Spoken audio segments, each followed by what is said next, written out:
হুজুরা কচি কচি বিয়ে করে, হুজুরা কচি কচি বিয়ে করে। কই আমার যে ইট ভাঙে সকিনা জরিনা আমার বোনেরা, যে সমস্ত বোনদের গা বেয়ে টপ টপ করে ঘাম পড়ে, হুজুররা তো তাদেরকে বিয়ে করে না। হুজুররা 13, 14, 15 বছরের কচি কচি মেয়েদেরকে বিয়ে করে। মাদানি কি করেছে?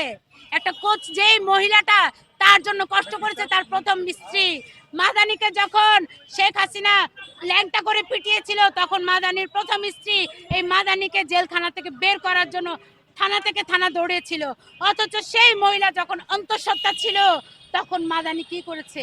মাদানি আরেকটা কচি বাচ্চাকে বিয়ে করেছে। আমার সৃষ্টিকর্তা আল্লাহ সেটা বলেনি।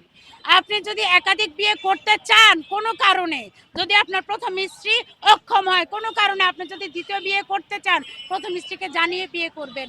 আর যদি আপনি একাধারে কয়েকটা বিয়ে করেন, সকল মহিলাকে সমানভাবে সময় দিতে বাধ্য, অর্থ দিতে বাধ্য, তাদের অধিকার দিতে বাধ্য। যদি না পারেন সূরা নিসা পড়বেন, সূরা নিসা বাংলা তর্জমা করে পড়বেন। যদি আপনি সবগুলা স্ত্রীকে সমানভাবে সময় দিতে না পারেন, ভরণ পোষণ দিতে না পারেন, তাদের অধিকার দিতে না পারেন, যেটা সম্ভব না, আপনি এক রাতে 4টা স্ত্রীর একইভাবে সময় দিতে পারবেন না।